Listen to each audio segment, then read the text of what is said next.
L'idée de ce live, c'est justement de parler du contentieux parce qu'on n'en parle pas beaucoup. Et je pense que vous-même, quand vous avez vu le titre de ce live, alors du coup je l'ai mis le contentieux, mais quand je vous ai parlé du live avec une avocate fiscaliste, vous n'avez pas forcément eu ça en tête tout de suite. Et moi non plus, parce que quand on a préparé, c'est pas la première chose que j'avais en tête. On pense souvent bah voilà, à des montages financiers, fiscaux, voilà. Et je trouvais ça super intéressant du coup de découvrir un petit peu ce domaine-là, parce qu'on y est vite confronté. Et sur les exemples du coup qu'on a pris, enfin sur l'exemple qu'on a pris, ça touche directement en plus notre profession, enfin notre future profession. Donc je trouvais ça cool, voilà, d'aborder ça. On a préparé une petite map. Vous la voyez ici. Donc là, vous avez la présentation d'Alexandra. La map sera dispo. Je suis pas sûr que ce soit la plus aboutie puisque il y en a pas forcément besoin. Quand on fait un live avec une avocate fiscaliste, le but c'est surtout d'écouter, je pense. Donc la rediff sera intéressante, j'imagine. À l'écrit, moins. C'est pas comme sur la holding par exemple où là on avait besoin d'écrire beaucoup de choses parce qu'il y a besoin de poser les choses. Ici, ça sera beaucoup de l'écoute. Et, Ou des questions. ou des questions, et surtout des questions. D'ailleurs, profitez-en, c'est pas tous les jours que vous pouvez parler comme ça à quelqu'un avec une compétence telle, donc profitez-en. Moi aussi, peut-être, je vais avoir des questions. Et C'est puis, normal. bon, j'en ai déjà eu pas mal dans la prépa du live, mais voilà. Et puis, j'espère que ça va vous plaire. On est parti. Qu'est-ce qu'on avait mis alors pourquoi c'est important déjà pour nous, pour des conseillers en gestion de patrimoine, voilà, qui évoluons dans cette sphère. Bah, en fait, c'est surtout lié à vos clients. Parce que les clients que vous allez gérer, c'est souvent des gens qui vont avoir beaucoup de patrimoine ou des revenus importants. Donc déjà, c'est des personnes qui sont particulièrement ciblées par les services de contrôle de l'administration fiscale. Parce qu'il faut jamais oublier une chose, on est dans un pays où c'est un système déclaratif. Et moi, j'aime à penser que, enfin, c'est d'ailleurs une vraie réalité, la contrepartie de ce système déclaratif, c'est le contrôle, le contentieux euh, qui peut déboucher pardon, sur un contentieux. Donc, on va contrôler ce que vous déclarez. Donc, c'est pour ça que quand on est avec des personnes qui ont des forts enjeux patrimoniaux, forcément, à un moment donné, l'administration fiscale va s'y intéresser pour voir si les revenus sont déclarés correctement, ou à temps, ou avec les bonnes valeurs. Donc l'idée, on a essayé de voir avec Arnaud pour vous cibler un petit peu les grandes tendances qui peuvent déclencher déjà un contrôle. Parce qu'en fait, au démarrage de tout ça, on a une administration fiscale qui se pose des questions et qui va du On coup l'a mis plus tard, ouais, on y reviendra, mais oui, c'est comme ça que ça démarre, quoi. et qui va vous en poser. Donc les questions, elles vont être engendrées par plusieurs facteurs. Soit parce que, bah, dans le cas particulier de la gestion de patrimoine, vous allez avoir une erreur déclarative. Vous avez mal déclaré quelque chose dans votre déclaration. Ou alors, par rapport à la valorisation. Vous valorisez mal votre immobilier dans vos déclarations IFI. Ou alors, vous avez eu du mal à approcher la valorisation du bien que vous transmettez dans le cadre d'une donation. Et puis, bah, il va y avoir aussi parfois, malheureusement, un mauvais conseil qui peut être donné avec bah, une analyse de la loi fiscale qui est assez technique et où bah, on passe à côté d'une petite subtilité et du coup, bah, on arrive à une solution qui n'est Mm. pas forcément la meilleure. Ou alors, on peut aussi, en gestion de patrimoine, avoir des problèmes par rapport à des produits qui sont pas, finalement, qui sont pas efficients et qui vont engendrer aussi des redressements. C'est tout ce qu'on a mis là, voilà, pour reprendre du coup sur la map, un mauvais produit proposé. Bon là, on a eu plein d'exemples, je pense. Tous les cabinets ont été touchés, je pense notamment aux histoires. Voilà, bah, Aristophil, c'est un cas qu'on traite du coup à l'oral pour ceux qui sont à l'IAE avec moi. Euh, le cas de la société H2O, enfin bon, il y a tout un panel de produits qui ont été proposés qui posent des questions. Plus c'est exotique, plus l'administration fiscale sera regardante, j'imagine, c'est Elle adore. normal. Une erreur commise par le client, ça peut arriver, c'est ce qu'on va traiter aujourd'hui, en partie. Et voilà, bah, mauvais conseil, bah, c'est un peu les deux choses qu'on va traiter aujourd'hui, mais après, valorisation contestée et abus de droit. Voilà, et pour revenir à la base du contentieux fiscal, parce que c'est bien d'avoir fait ce panel-là de déclenchement du contrôle fiscal, ou en tout cas de la, on va dire des questions qui peuvent se poser, mais la base, c'est quand même la définition. Et du coup, qu'est-ce que c'est? Moi, je te pose la question directement, c'est encore mieux que de lire la définition. C'est quoi un contrôle, enfin, un contentieux fiscal? Exactement. Alors, le contentieux fiscal, ça vient après. Mais le démarrage, c'est vraiment le contrôle au départ. L'administration, elle va contrôler la Oui, contentieux, cohérence c'est quand ça des se passe éléments. mal. À l'issue de ce contrôle, parfois l'administration, elle va considérer justement qu'il y a un problème dans ce qui a été fait et dans ce cas-là, la procédure va se transformer en phase contentieuse. Donc là, elle va vous dire non, je ne suis pas d'accord avec ce que vous avez fait ou ce que vous avez déclaré et donc je remets en cause ce que vous avez fait et je viens vous chercher un complément d'impôt. Et ça débouche du coup sur généralement une proposition de rectification. Là, c'est un document très officiel où l'administration fiscale, elle va vous dire précisément ce qu'elle entend remettre en cause, sur quel fondement juridique et les montants que ça va représenter en rectification. Ok. Donc, on a repris les deux principes, on va dire, de base, et tu as un peu expliqué du coup sur quoi ça pouvait déboucher. Alors au départ, c'est une demande d'information. Donc là, l'administration fiscale se pose des questions. Exactement. C'est-à-dire qu'elle a déjà un premier doute. Comment ça se passe Je ne sais pas si tu sais exactement, mais comment ça se passe voilà, quand il y a une demande d'information, ça se présente comment on l'a noté un peu ici, mais si tu peux revenir un peu sur toutes ces étapes, c'est cool. Alors, en pratique, en fait, c'est un courrier officiel. Donc, souvent, l'administration, elle communique par des formulaires types, des Mhm. CERFA numérotés. Et donc, la première étape, quand elle se pose des questions, ça va être... Alors, c'est même vraiment... En vrai, c'est la demande de renseignement qui est le premier stade. Le stade, on va dire, plus moyen qu'on a mis en orange, c'est pas la demande de renseignement, c'est la demande d'éclaircissement de justification. Ouais, je On peux va la mettre. corriger en direct. Donc, le premier niveau de demande de l'administration, en réalité, c'est ça, cette demande d'information, cette demande de renseignement.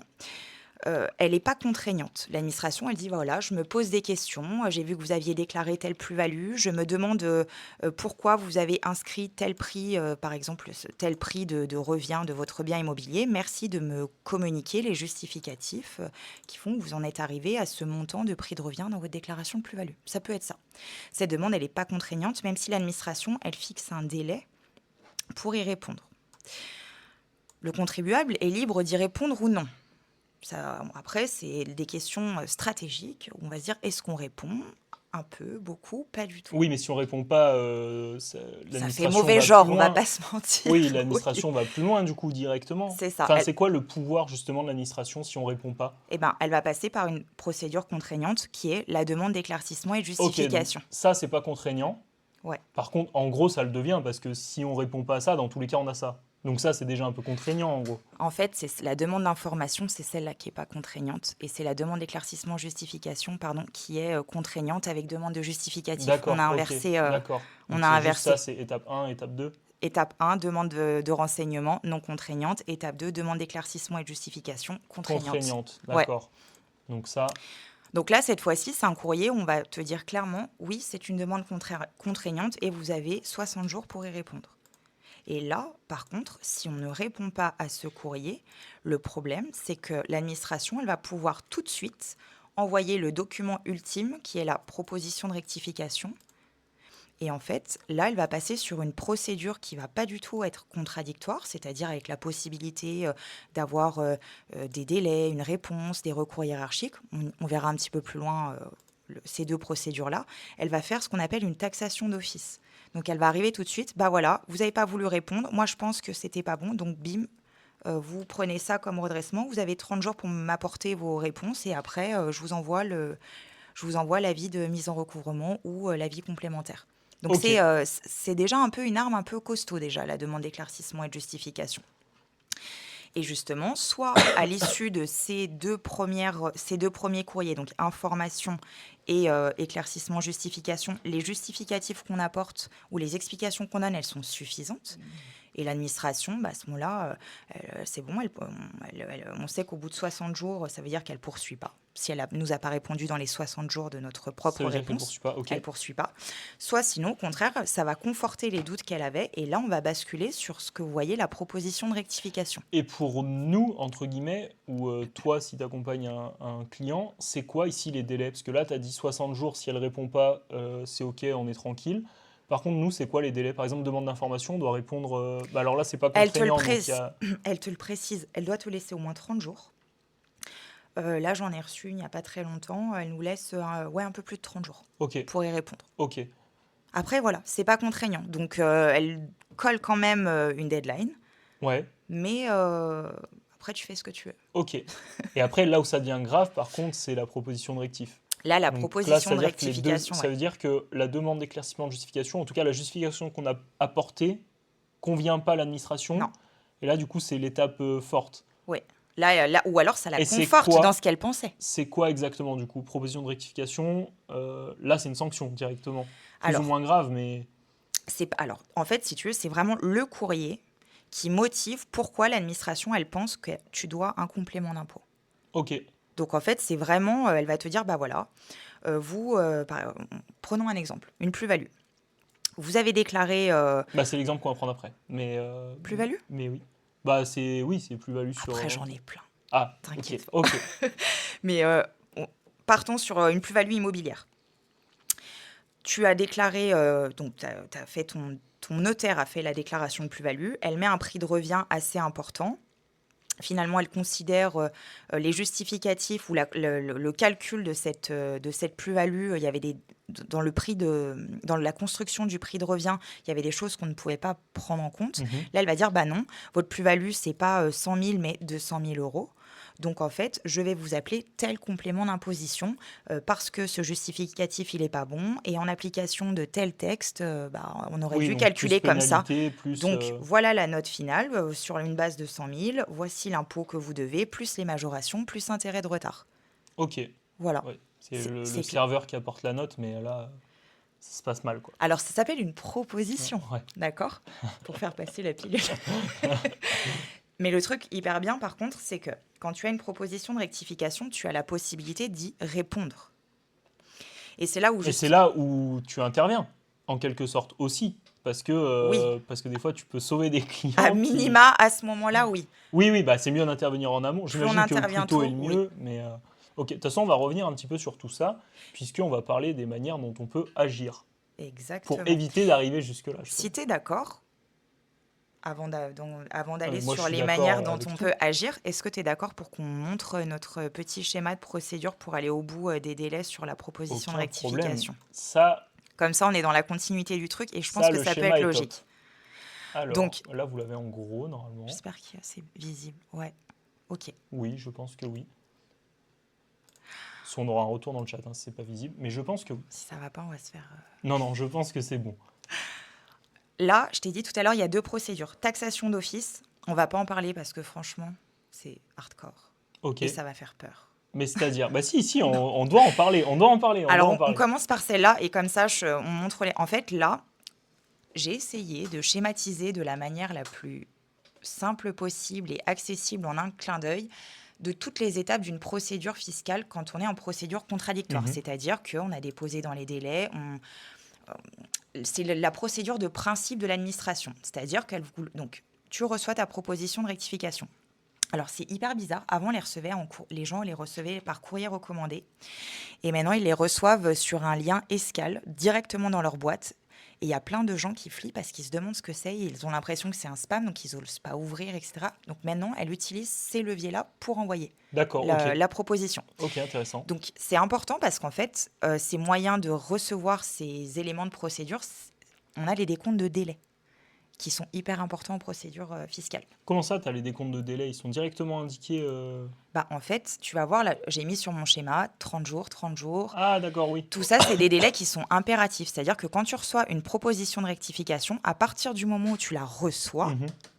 donc pas où eux, ils l'envoient, Mhm. quand toi, tu la reçois, tu as 30 jours pour répondre. Ok. Et si tu réponds pas sous 30 jours, elle est réputée acceptée. Il y a encore des gens au cabinet. On est les derniers officiellement. Donc, elle est réputée acceptée. Ce qui veut dire que ton impôt, il va être exigible très rapidement. Alors que on te laisse quand même une autre possibilité. Sous ces 30 jours, tu peux déjà demander d'avoir 30 jours de plus pour y répondre. D'accord, donc ça c'est obligatoire. Enfin, faut le faire en gros. Faut le demander. D'accord. Si tu le demandes pas, c'est 30 jours. Donc, en tout cas, à chaque fois qu'on reçoit une proposition de rectification, peu importe qu'on le fasse tout seul avec son avocat, peu importe, il faut répondre dans les 30 jours, sinon c'est réputé accepté. Donc, tu vas utiliser ce premier délai de 30 jours, tu demandes ta prorogation de délai, qui te donne droit à encore 30 jours. Et crois-moi, quand tu veux faire quelque chose d'hyper motivé et juridiquement construit, ça passe très très vite, ces 60 jours. Donc vraiment, par pitié, faites votre demande de prorogation de délai. Mais ça, nous en tant que CGP par exemple, on peut pas. Tu peux la faire.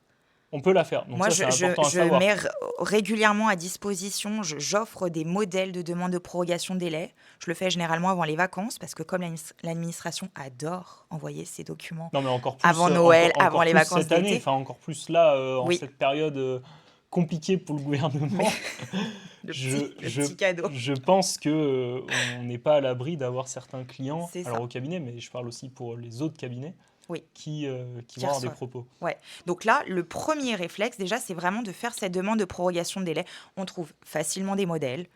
J'en mets à disposition si jamais un jour il y a besoin, avec plaisir, voilà. Mais il faut le faire au nom du client tout de suite. Il faut lui faire remplir cette demande de prorogation pour être sûr d'être bien, d'avoir ces 60 jours et avoir le temps de construire la réponse. Ok, je pense qu'il y a beaucoup de CGP qui ne le savent pas. Euh, C'est vrai?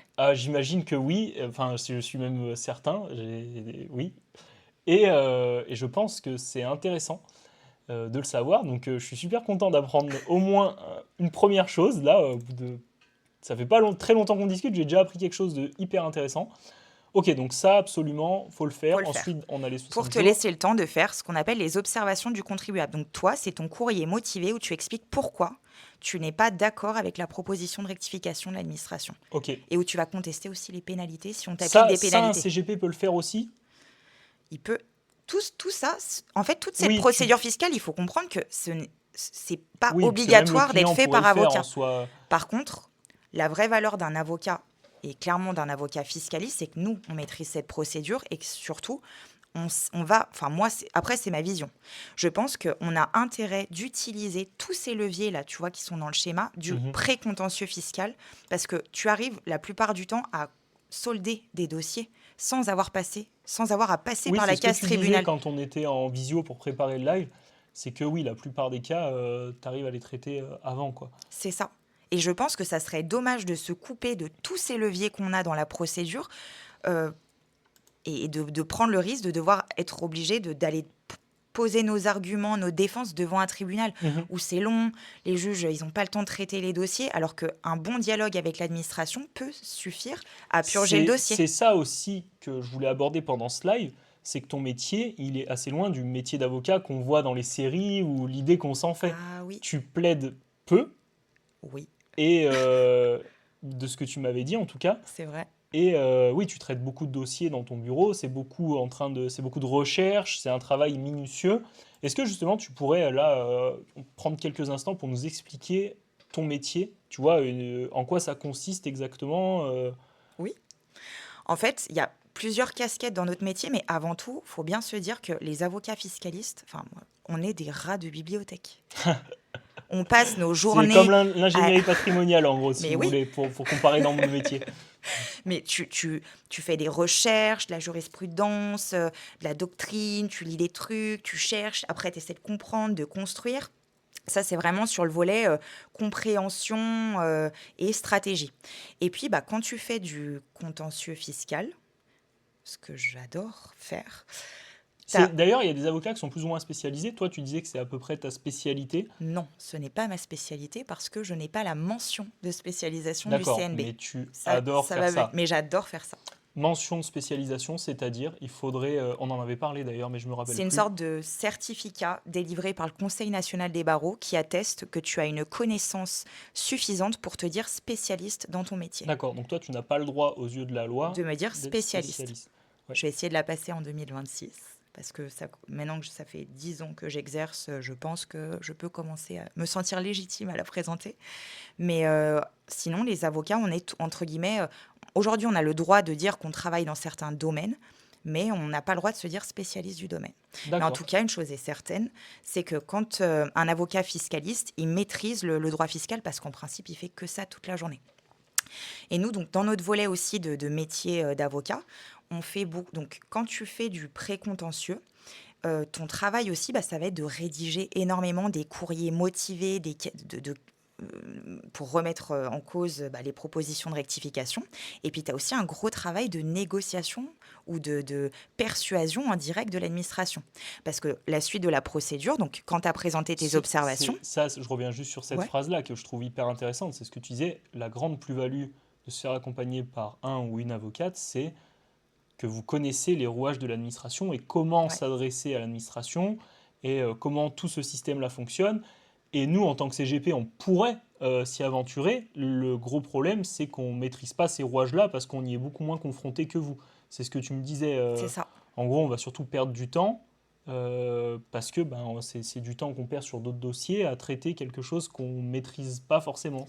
Puis nous, on a vraiment notre plus-value, c'est la connaissance fine de la procédure fiscale Mhm. qui est pleine de choses-trappes en fait. Oui, Et que ça, on est bienvenu en vous France, avez pas quoi. le temps d'apprendre parce que vous avez déjà une intervention qui est énorme sur tous les aspects Ça fait pas partie civils, du métier pour moi, fiscaux, faut reconnaître. juridiques, droit des sociétés. Enfin, et là, vraiment, c'est hyper particulier la procédure fiscale. Oui, on peut pas, On peut pas on, tout on faire. peut pas être spécialiste de tout. Ouais, non, mais c'est hyper intéressant de le savoir, ça. Euh, Donc, Enfin, nous, surtout moi, tu vois, je suis encore en études, on est jeune, on a envie, moi je m'intéresse à plein de choses, j'ai envie d'un peu tout faire, un peu tout toucher. mais c'est bien, Et c'est en ce qu'il fait, faut on se faire. rend vite compte, oui, c'est pour ça que je t'invite, c'est super intéressant. Mais entre essayer de s'intéresser à tout et se prétendre expert de tout, il y a une grosse différence. Et je pense que, tu vois, si plus tard je suis amené à exercer, ce que j'espère, euh, j'essaierai de réduire un peu mon champ d'action à ce que je connais le mieux. Parce que je pense que c'est comme ça que ça doit fonctionner. Ici, au cabinet, tu vois, on est structuré, on a le pôle ingénierie, etc. C'est hyper pratique parce que Ouais. tu peux pas te prétendre et avoir l'aspect commercial devant le client, vendre des produits, machin, et derrière comprendre les rouages, les montages fiscaux. C'est deux métiers différents. Et moi, je me rends compte au quotidien, là, au cabinet. Mais voilà, je voulais juste faire cette petite aparté que je trouve intéressante. Et on continue sur le schéma parce que c'est pas fini, c'est long. C'est long. Bah, en fait, il faut bien comprendre, enfin, moi, je vois mes dossiers en moyenne sur toute cette phase pré-contentieuse. Donc, ce qui arrive, là, on voit, il y a un petit bout exigibilité de l'impôt, il se passe facilement 2 ans. Facilement deux Ok, ans. 2 ans. Ouais, Ah oui, c'est super c'est long. super long. Parce que donc, toi, quand tu vas avoir présenté ton courrier d'observation, c'est là où je dis, c'est important d'être accompagné tout de suite par un professionnel de la fiscalité, parce qu'on va sortir vraiment des arguments lourds tout de suite. Oui, et ça évite, ça peut raccourcir beaucoup ce laps de temps, quoi. Non, justement, ça le rallonge. Pourquoi? Ah oui, parce que eux doivent, Bah, doivent ils répondre de doivent y nouveau. répondre. Ça remet aussi peut-être en perspective la rectification que les services pensaient opérer. Et souvent, à l'issue de ce courrier d'observation, tu vas avoir le service qui va dire, OK, j'accepte partiellement vos observations, donc je réduis le redressement. Parce qu'en fait, il faut jamais oublier une chose, hein. L'enjeu dans tout ça, c'est que si tu n'arrives pas à diminuer ce redressement qu'on t'a présenté dans la proposition de rectification, très très vite, l'impôt, il va être exigible Hmm. au moment où tu vas avoir l'avis complémentaire qui va sortir. Donc toi, tu n'as pas envie de devoir payer, on vient de voir, bonjour, vous devez 100 000 euros en plus, tu n'as pas envie d'avoir à les sortir si tu estimes qu'ils ne sont pas dus. D'accord, mais en fait, il faut partir du principe que, en gros, ton temps est compté et que si tu amènes des preuves suffisantes, tu peux rallonger ce temps-là pour continuer à chercher des preuves et Oui, essayer d'amoindrir la sanction. Ok, oui, puis de bah, faire c'est tomber l'inverse du ces chefs de raisonnement que j'avais. redressement. D'accord. Ouais, parce que tout le temps où tu es en phase précontentieuse, l'impôt, il est encore pas dû. Parce que tu n'as pas le titre Mhm. qui fait que l'impôt est dû. Il n'est pas D'accord. sorti encore, c'est assez long. C'est des délais qui sont très très longs. Donc tu as cette phase observation. L'administration a le devoir de répondre à ces observations. Et ça peut lui prendre beaucoup de temps. Surtout si toi, tu as fait valoir beaucoup d'arguments, beaucoup de pièces. Il faut le temps qu'elle les analyse, qu'elle les regarde, qu'elle en discute avec son service, etc. Si tu as des pénalités, tu as de nouveau aussi la possibilité de répondre sur les pénalités. Alors, c'est le cas quand tu as surtout des pénalités de 40% pour manquement délibéré, donc la mauvaise foi, ou 80% ce qu'on appelle les manœuvres frauduleuses. On considère que tu as mis en place des actions pour tromper l'administration, ou l'abus de droit aussi. On n'en parle pas parce que c'est pas Bah, le abus de droit, classico-classique, c'est hyper spécifique en plus. c'est un peu connu abus de droit parce que Ouais. si on a des clients entrepreneurs, sur les sociétés, ça peut vite être le cas. Non, parce que moi, ma clientèle aussi, c'est beaucoup de chefs d'entreprise. J'en ai pas vu énormément des procédures Ah ouais? d'abus de droit. Non, faut vraiment déjà avoir. Faut être dans des montages un peu particuliers quand même avant qu'on vienne te chercher sur l'abus de droit. C'est une procédure très spécifique. Donc, tu as plutôt tendance à avoir des 40%. Aujourd'hui, c'est un peu la norme. C'est moche, mais c'est comme ça. Bon, il y a un peu cette présomption que 40%, c'est la norme? bah franchement, moi je trouve. C'est Ok. pas rare que dans un redressement, vous auriez dû savoir qu'il fallait déclarer comme ci, qu'il fallait faire ça, que machin, cet abattement il n'était pas applicable. Vous auriez dû savoir. Donc on t'applique 40%. On considère que tu es de mauvaise foi. Ok. Et ça, et, et 80% plus ça, rare. ça tape parce que du coup, les 40%, ils sont calculés sur les droits. Donc tu fais le calcul sur 100 000 euros de Ouais, droits plus oui, oui, oui. 40%, ça chiffre Oui, vite puis pour quand que même. l'administration s'y intéresse, j'imagine que souvent c'est. pas que. Non, tu as aussi des petits enjeux. Ah Tu oui, as il tout n'y a pas aujourd'hui. que... Non. Ok. Mais voilà. Ouais. Donc après, tu as cette réponse sur les pénalités. On te répond sur tes observations sur les pénalités. Et là, tu vas avoir plusieurs possibilités en fonction du type de contentieux que tu as. Quand tu as par exemple des contentieux sur l'IFI ou la remise en cause de la valeur, on va te proposer Bah, de c'est ce saisir qu'on une va traiter commission. après. On va te proposer de saisir une commission. La commission départementale de conciliation. Donc ça, pour les parties, enfin, je te parle vraiment sur les particuliers. Sur les entreprises, ils ont aussi une commission.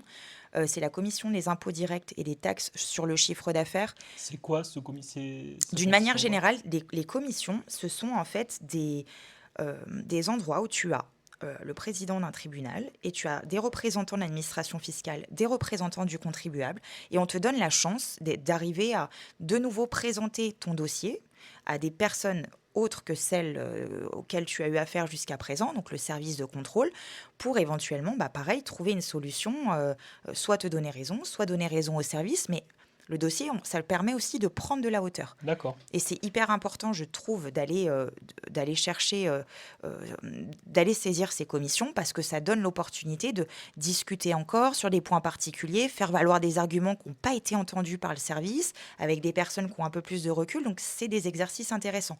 Même si, en pratique, je dois bien avouer que de plus en plus, j'ai la sensation que ces commissions, on n'ose pas trop prendre de position. C'est compliqué. Donc ça va plus loin à chaque fois. Donc, tu vas avoir une décision de cette commission qui va te permettre ensuite de peut-être, soit tu le fais avant, soit après, mais de pouvoir faire un recours hiérarchique. Donc, cette fois-ci, On en est là. tu n'es plus confronté directement à l'inspecteur qui fait ton redressement, mais à son chef de service. Donc, l'idée, c'est d'avoir un double regard sur le dossier pour, pareil, essayer de trouver une solution. Si toi, tu te bats autant, peut-être d'avoir une autre écoute de tes arguments. Donc voilà, ce recours hiérarchique, c'est pareil. Moi, c'est quelque chose que j'utilise beaucoup, que je trouve important. Parce que parfois, en fait, les inspecteurs des finances publiques, ils sont comme nous, c'est des humains. Ils peuvent faire des erreurs, ils peuvent prendre les choses à cœur, interpréter la règle d'une certaine manière.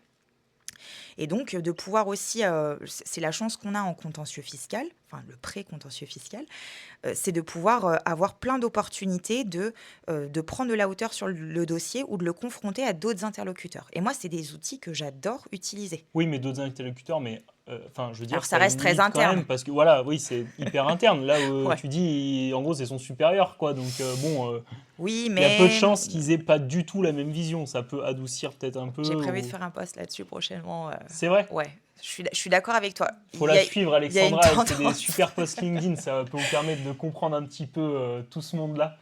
Moi, je regarde à fond tes posts. Je trouve ça trop bien. Voilà. Écoute, on Alexandra en parle bientôt. Gasmisian sur LinkedIn. Faut aller la suivre. Je fais même ta pub. Je fais plus ta pub que ma pub même. Moi, j'arrive pas à faire ma pub. Et ensuite, on passe. Donc, le schéma continue. Donc là, on a fait tout ce petit Ouais, chemin. déjà ce On est chemin. arrivé Donc là, il s'est là. déjà passé 18 mois, on va se le dire. Oui. Bah, À minima. comprends bien. Si là, il y en a pour 2 ans, j'imagine bien Franchement, qu'ici. facile 18. Là, tu es facilement à 18 mois. Le temps d'avoir répondu, machin, C'est vu, dingue, un quand tel, même. ouais. La commission, c'est hyper long. Le délai moyen d'une commission, je dirais que c'est 8 mois Mais donc, aujourd'hui. toi, en fait, tu as toujours des dossiers en cours. Enfin, je veux dire, Tout le temps, c'est hyper long. La rotation des dossiers, elle est hyper longue. Et pourtant, je mets la gomme. Mais en plus, pour pas perdre le fil, c'est difficile. Enfin, tu as plein de nouveaux dossiers qui arrivent, tu as plein de dossiers qui sont encore en cours. C'est important, du coup, d'avoir des process bien Oui, c'est structurés, ça. avec des... Ouais, on est d'accord. Parce que je pense qu'on se perd vite sinon. Ok. Oui. Donc, une fois que tu as passé ces Là, ils caps-là, prennent une décision automatiquement. alors tu peux, soit la commission des impôts et ou le recours hiérarchique, ils vont prendre une décision sur ton dossier. À l'issue de cette décision, soit c'est favorable, tu n'auras pas d'impôt Donc ça s'arrête là. complémentaire, Si ça c'est s'arrête favorable, là, ça toi s'arrête tu là. as gagné, ton client est Tu as quand même fait content, 18 mois, quoi. oui, mais tout va bien. Soit, malheureusement, tu n'as pas réussi à convaincre l'administration du fait que le redressement est infondé, et là tu vas te retrouver à avoir, donc le dossier change de service, donc c'est plus les services de contrôle. Le service de contrôle va transférer le dossier cette fois-ci au comptable public. Mhm. Généralement, c'est les pôles de recouvrement spécialisés, qui va t'envoyer un avis de mise en recouvrement ou un avis d'impôt complémentaire. Où là, donc, c'est comme les avis classiques que vous recevez avec le montant, la ligne de redressement en plus et le calcul de l'impôt et Et là, on des a combien intérêts. de temps à partir de ce moment-là? Et en principe, l'exigibilité de De l'impôt, réclamation, c'est demande de sursis. 45 jours. l'exigibilité de l'impôt à partir de la mise en recouvrement, donc sachant que toi, l'avis de mise en recouvrement ou enfin, l'avis d'impôt, on va surtout parler d'un avis d'impôt parce qu'on va partir du principe que nos clients, c'est des particuliers et que c'est des problèmes d'impôt sur le revenu, tu as 45 jours pour le payer. Si tu as des majorations de 40%, l'exigibilité, elle est immédiate. Ah oui, donc tu es obligé. D'accord, ah oui. Donc, il faut que tu répondes très... Alors, Et ce que tu disais, ça arrive souvent en plus, ouais. 40% aujourd'hui. Ok. Alors, en Bon à pratique, savoir quand ouais. même. Ouais. Donc, il faut vraiment. C'est pour ça que des fois, tu n'as rien à dire dans les dossiers. Moi, j'ai eu des dossiers avec des propositions de rectification. Effectivement, il n'y a rien à dire. Oui, vous êtes monsieur, vous vous êtes planté dans votre déclaration, vous n'auriez pas dû déclarer comme ça. Ok. Mais par contre, on va au moins se battre sur les pénalités. Déjà Ok. pour diminuer le montant du redressement et éviter, et pareil sur les exigibilités de l'impôt, parce que parfois, quand tu as d'un coup d'un seul un redressement assez costaud qui arrive, et toi, tu n'as plus l'argent où tu l'as placé, ou je sais pas, tu peux pas le sortir tout de suite pour payer. Donc ça aussi, c'est important de l'avoir en tête dans ta stratégie générale de dossier. Ouais, puis même sur le montant des pénalités, je disais comme si c'est calculé sur le montant des droits, Ouais, ça ça peut chiffre. vite Ça être chiffre. important. Donc Ouais. rien que de négocier ça, entre guillemets, ça peut être C'est intéressant. toujours un bon calcul, à Et, minima. et donc là, c'est ce que j'allais te demander tout à l'heure, mais du coup, on a la réponse à la question. J'avais oublié que c'était ici. Tout à l'heure, on était en phase de pré-contentieux. Oui, Ici, on arrive vraiment en phase de contentieux. Dès qu'en fait, la différence, c'est quoi? C'est dès que l'impôt est l'administration te exigible. demande, voilà, dès que L'impôt l'impôt est est exigible. exigible, Ouais. là, on est en phase de contentieux. Ça rigole plus, en gros. En fait, l'impôt, il est exigible. Donc, alors, le truc qui est pénible en contentieux fiscal, c'est que quand tu as eu ton avis de mise en recouvrement et que ton impôt, il est devenu exigible, sachant que pareil, là, les délais, ils sont hyper longs. Mhm. Les services, ils mettent du temps à les sortir. Donc, toi, à la rigueur, ça te permet d'anticiper et de commencer à préparer ta réclamation quand tu sais que la décision, elle n'est pas favorable sur ton dossier, etc. Donc, toi, tu vas rapidement devoir, avant de saisir le TA, le tribunal, parce que la plupart du temps, les 3/4 des impôts, tu dois aller devant le tribunal administratif. Mais la particularité du droit fiscal, c'est que tu as des impôts que tu peux contester aussi devant les tribunaux judiciaires. C'est le cas Ok. notamment des droits d'enregistrement. IFI, droit de Pourquoi ça marche succession, comme droit de ça, donation. enfin, je veux dire, Alors, on ça me va pas paraît pas faire un logique. cours d'histoire du droit et Ok, des c'est des trucs un juridictions, peu relous. Bon, bah, on va mais, pas aborder. mais effectivement, il y a 2 ordres de juridiction qui peuvent être compétents en matière fiscale. Je Et le savais pas. maintenant, tu le sais. Ah oui, mais j'apprends plein de trucs, Tu c'est vois, je te génial, dis moi impôt j'adore. sur le revenu. En gros, les impôts que vous êtes amenés auxquels vous êtes amenés à être confrontés. Impôt sur Ah, le revenu, tribunal administratif, IFI, droit d'enregistrement, donation, succession, tribunal judiciaire. alors, on a une question intéressante. Ok. Tu l'as un peu abordé tout de suite là. À défaut de réduire le montant des pénalités, les modalités des paiements sont donc tout aussi importantes. Je pense qu'il parle de Oui. l'exigibilité. Alors, oui, en fait, il faut. Oui. J'ai pas pris le temps d'en parler, mais c'est vrai. Moi, je fais aussi un gros travail sur ça. Parce que parfois, tu as des clients qui doivent des gros montants, ils n'ont plus les fonds parce qu'ils les ont réemployés, etc. Et c'est Ils sont hyper chez nous, important ils sont placés. ouais. Et c'est hyper important aussi de travailler avec eux pour organiser les modalités de paiement. Parce que quand des fois, tu as des très, très gros redressements, eh bien, tu vas pouvoir travailler. Alors, il faut que tu sois là, tu prennes contact avec le comptable public. Le comptable public, c'est quelqu'un de très rigoureux parce qu'il faut savoir une chose, le comptable public, il est responsable sur ses deniers personnels. Donc, il n'a pas du tout envie de rigoler avec les droits qu'il doit te recouvrer. C'est quelqu'un, il va prendre des garanties si tu lui demandes des modalités de paiement. En moyenne, il peut te laisser 6 mois pour payer sans demander de garantie. Mais au-delà de ce délai de 6 mois, il faut que tu présentes des garanties. La garantie préférée des comptables publics, c'est la caution bancaire. Après, elle a un coût, parce que généralement, les banques, elles ne font pas ça gratuitement. Sinon, après, il est possible de proposer en garantie une hypothèque sur la résidence principale. Ça, ils aiment bien. Mais les banques, c'est peut-être même pas le mieux, non? Je pense à des institutions comme la BPI, on a la chance d'avoir la BPI en France, ils peuvent se porter caution Oui, sur... mais pas un particulier. Ah oui, pour un particulier, c'est compliqué. Ah Toi, oui, ton mais client, il c'est y un a d'autres particulier. trucs. Bah, pas forcément. Ouais, bon. Mais oui, ça peut être. Bah, ici, c'est Là, je te particulier la parce fais qu'il sur y a la vision beaucoup vraiment d'entrepreneurs. contentieux Mais fiscal du pour un particulier, particulier, oui, parce que effectivement, c'est BPI ce que sera tu... Ouais. compliqué. Mais je sais que pour les pros, par exemple, BPI, sur ce cas-là, ça peut être Oui, beaucoup utilisé parce qu'ils se portent caution plus tu vois, j'y ai facilement jamais qu'une pensé. banque, Moi, j'ai quoi. toujours travaillé qu'avec les banques quand on met des cautions. C'est un prof Après, qui m'en a parlé ok, en prenant un c'est bon exemple. à savoir. Et il y a Le d'autres nantissement. entités aussi. Oui, alors le nantissement, oui, on peut en parler aussi, mais d'autres entités aussi qui peuvent se Ah, porter caution et dont c'est la spécialité, mais j'ai oublié les noms des deux, ok. trois grandes entités connues. Oui, et ensuite le C'est vrai que moi, j'ai nantissement, toujours le oui. réflexe de travailler avec les banques sur les cautions Mais bancaires. beaucoup, Ouais. beaucoup. Non, mais par contre, tu vois, BPI, j'y penserai. Après, moi, en pratique sur les entreprises, je préfère proposer des nantissements justement soit sur le fonds de commerce, Bah, ça évite de sortir des soit fonds tout sur de les suite. parts. Alors ça, c'est pareil, c'est toujours un peu touchy. Ça veut dire qu'il faut valoriser, justifier de la valeur, il faut que le comptable accepte. Mais il y a un vrai... En tout Sur cas, les parts sociales de la société? bah, tu es obligé de valoriser Ah oui, pour... tu peux nantir tes parts Et ouais, tu peux sociales. nantir. Ah, ça c'est intéressant, je le savais pas. Ah bah oui, c'est pas bête. Surtout que, alors là, dans le cas d'entrepreneurs, par exemple, le gros de leur patrimoine, ça peut être Des SCI leur part dans la société. Ah ou oui, des oui, SCI. SCI, oui. Ok, intéressant. Donc oui, C'est très effectivement, intéressant. il faut travailler sur les modalités du recouvrement. Et quand bien même tu fais une réclamation, c'est-à-dire que tu vas te dire, bah, moi, il y a tel montant d'impôt que je considère pas exigible, donc je réclame contre cet avis d'impôt, enfin cet avis d'impôt complémentaire. Il va falloir aussi présenter des garanties, parce qu'il faut rassurer le comptable public pour qu'il soit sûr d'être payé à la fin du contentieux quand la décision, au bout du bout, elle sera prise.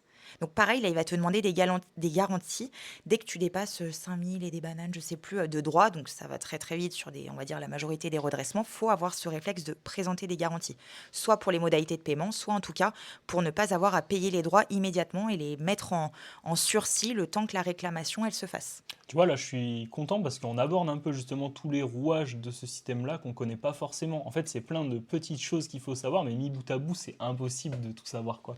Il y a plein de choses qu'on sait pas, quoi. Je trouve ça trop bien, du coup, d'en aborder un petit peu. Et là, j'imagine Et puis qu'on on est en vraiment apprend tous les jours, hein. sur la face immergée de l'iceberg, quoi. Même encore 10 ans après, Euh, j'en apprends encore tous les jours. oui, bah, c'est aussi pour ça que tu dois apprécier ton boulot, j'imagine. Oui, c'est vrai. Nous, c'est pareil. On s'ennuie jamais. Jamais. Réponse à réclamation ou absence de réponse dans le délai. Ah oui, donc là, bon, là, Bah, on est parce qu'en fait, déjà voilà. mal. Si tu rentres pas dans l'exigibilité, tu arrives ici, c'est Alors, ça? c'est pire que ça. Donc, ta réclamation, tu contestes l'avis d'impôt. Donc, tu refais un peu ce travail de je ne suis pas d'accord sur le fait de payer tel impôt pour tels et tels arguments. Donc, et de nouveau, c'est présenté devant le même service qui te mène la vie dure depuis le tout début. Donc, mais tu dois passer par cet acte, D'accord, obligatoirement. d'accord. Là, l'administration, elle a 6 mois pour te répondre. Dans certains cas, elle t'envoie tout de suite un courrier en te disant on sait qu'on n'arrivera pas à traiter la demande au bout de 6 mois, on demande un délai supplémentaire. Il est de 4 mois. Donc tu vois, ça fait facilement 10 mois Mhm. avant qu'ils te répondent. Putain, sachant qu'on est déjà à 18 mois jusque-là. Oui. Ah ouais, ouais, donc c'est énorme. Après, les clients, ils sont pas mécontents, hein. Pendant ce temps-là, l'impôt, ils n'ont pas à le payer, quoi. Oui, oui, bien sûr. Non, mais j'imagine bien. Mais je veux dire, je savais pas que c'était si long, quoi. C'est hyper long. Et parfois, tu as des Parce services que ça trotte où... dans la tête quand même du client, même s'il doit pas l'impôt, Oui. euh, ça fait réfléchir, quoi. C'est pour ça que je trouve que c'est important d'utiliser tous les leviers en phase pré-contentieuse. Parce que oui, il y a un impact émotionnel, moral du client qui est énorme. Et en fait, Bah, surtout quand on voit le taux d'efficacité de l'URSSAF ou du fisc. Enfin, non, puis ça, en fait, En contrairement à... gros, si tu dois de l'argent à l'État, tu vas le payer, quoi. Je sais plus, le taux, je crois que c'est 98,8%, quelque chose comme ça. En gros, si tu dois payer, tu payes, quoi. Alors, je sais pas si c'est aussi important en matière fiscale, tu vois. Ah, en matière Ça serait fiscale, je sais pas. intéressant. Je crois que Alors, c'est les taux. URSSAF, oui, Oui, c'est les parce taux que de c'est l'URSSAF, ouais. atroce. D'ailleurs, si ça t'intéresse, le contentieux URSSAF, j'ai une personne super à te présenter qui Ah est ouais, très bah bon ça peut être là-dessus. hyper intéressant, ouais. En fiscal, oui, c'est peut-être moins. Oui, moi je parlais pour l'URSSAF, Mais mais oui. bah, l'URSSAF, oui. Non, non, en URSSAF, il y a quand même un gros taux de réussite d'un précontentieux, je pense quand même. Donc ça veut dire aussi que ça vaut le coup de se poser des questions, de contester les redressements. Parce que, alors après, enfin moi en tout cas, ce que je vois au cabinet, déjà je vais pas sur un dossier si j'y crois pas ou s'il n'y a rien à faire, parce qu'à un moment donné, tu peux pas non Oui, plus oui, oui. prendre les gens pour des... Enfin, je trouve ça pas correct. Mais je trouve que quand on prend des dossiers, effectivement, ça finit généralement très bien. Donc ça veut Ce que dire qu'il tu y avait disais, t'as même pas matière au besoin d'aller au départ. bout, quoi. La Non, plupart du temps, ça se non, passe si tu bien. arrives à faire valoir tes arguments tout de suite et qu'ils sont entendus, ça peut le faire, ouais. Et je voulais juste finir du coup sur le schéma, Ouais. parce qu'il est super. Donc attends, parce que ça va te faire hurler. T'as compris que du coup, ta réclamation, tu la présentes devant le même, Oui, oui, le oui. même service. Oui, mais depuis le début, en fait, on est un peu avec les mêmes personnes. Il y C'est a une ça que je trouve fou. consanguinité qui Oui, est c'est folle. ça Moi, qui ça est me dingue. rend folle. Plus ça va, plus ça me rend folle. Ouais. Mais d'un autre côté, à qui est-ce qu'on pourrait avoir affaire sur des cas comme ça? Parce que, admettons que l'administration soit conciliante et dise, bah oui, c'est vrai que vous avez toujours affaire aux mêmes personnes, soit c'est le N+1, soit le N-1, mais globalement, c'est les mêmes personnes. Comment est-ce qu'on pourrait changer un peu ce truc-là? À qui on aurait affaire, en fait? Toi, qu'est-ce que tu Une vois en étant autorité dans le métier? administrative indépendante? Pourquoi pas, tu Donc, vois, faudrait monter une autorité qui aurait administrative pas des indépendante. considérations, parce que tu as aussi des considérations de finances publiques, de politique, d'une manière, en Bien fait, sûr. derrière tout ça. Et c'est ça qui est un petit peu dommage aussi. Il faut jamais l'oublier, dans la fiscalité, tu as cette considération-là aussi derrière. Il y a Donc, des... vu que les délais sont longs, en parallèle du travail sur la réduction des montants, il faut en profiter pour se préparer à mobiliser les fonds pour anticiper le paiement. Donc, j'imagine que Exactement, oui. oui. Hmm. C'est généralement un travail, bah, d'ailleurs, qu'on fait aussi main dans la main avec les gestionnaires de patrimoine. C'est le moment de placer les fonds dans des DAT, dans des trucs comme ça, pour les faire travailler de manière intelligente. C'est pas évident parce que là, du coup, il y a une utilité derrière. Je veux dire, on fait pas travailler de l'argent pour faire travailler de l'argent. Il faut avoir en tête tout un tas de choses. Enfin, c'est particulier Oui, comme contexte. mais Mais quand tu sais ça, tu dis, bon, bah ok, là, si par exemple une personne, elle vient de vendre les parts de son entreprise, elle a les fonds, ça peut être le moment d'avoir une stratégie avec plusieurs DAT, avec des délais différents, pour justement anticiper tout ça et faire travailler l'argent intelligemment pendant tout ce temps. ok. Donc oui, c'est un bon réflexe en tout Et cas. ensuite, donc là, tu me disais, oui, ça allait me faire hurler. Non, je suis calme ce soir. Mais effectivement, Bah, une fois on que tu as la repasse. réponse, parce que des fois, tu n'as pas de réponse. Moi, j'ai des réclamations ça fait 2 ans que c'est en cours, que ça traîne. Alors mon client, il veut pas qu'on les relance, donc très bien, ça l'arrange bien, mais oui, Bah, faut t'as être aucun patient. intérêt à les relancer, non? Parce Hmm, que tant qu'ils te répondent pas, ça va dans ton non, moi j'ai sens. pas d'intérêt. Après, tu as des clients, en fait, contrairement à Ils ce sont que embêtés. l'administration fiscale pense, les gens ont une trouille monstre de l'administration fiscale, des redressements, ça les bouffe de l'intérieur. Vraiment, ça les stresse. Et il y en a, ça les stresse trop. Ils Donc ont envie d'avoir ils une veulent avoir réponse, quoi. une réponse vite, Mhm. vite, maintenant. Ok. Donc là, tu essaies de faire en sorte de faire avancer les dossiers aussi, dans ces cas-là. Mais c'est plutôt rare, on est d'accord. T'en as qui vivent très bien avec ça, et tant mieux. Stratégiquement, c'est mieux. Donc une fois que tu as ta réponse, ou pas de réponse, tu vas pouvoir saisir le tribunal.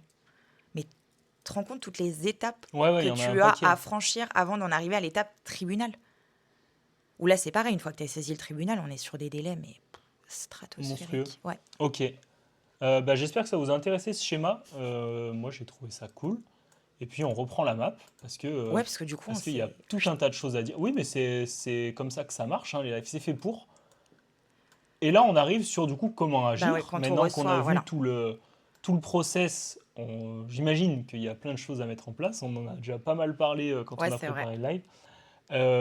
Ton rôle premier, c'est de rassurer le client. Alors toi, C'est même le vôtre, je ou dirais. alors le nôtre, mais si les Franchement. clients sont pas amenés à avoir des CGP, en général, le premier interlocuteur, ça va être toi, j'imagine, en tant qu'avocate, s'il fait appel à toi, quoi. Oui, mais Alors nous, par contre, oui, nous, c'est sûr, si c'est nos clients qui en sont... pratique, oui, moi je le vois plutôt dans le sens où quand tu es le CGP, tu accompagnes ton client, il est confronté à ça parce que en pratique, les CGP, vous êtes quand même c'est un peu comme les comptables avec les chefs Hum, d'entreprise. hum, hum, Vous êtes les premiers interlocuteurs de vos clients. hum. Et c'est Donc, à la fois, enfin, faut en être conscient parce que ça peut ouais, aussi être un problème. On en parlait, j'ai fait un live sur l'expatriation avec Louis il y a quelques semaines.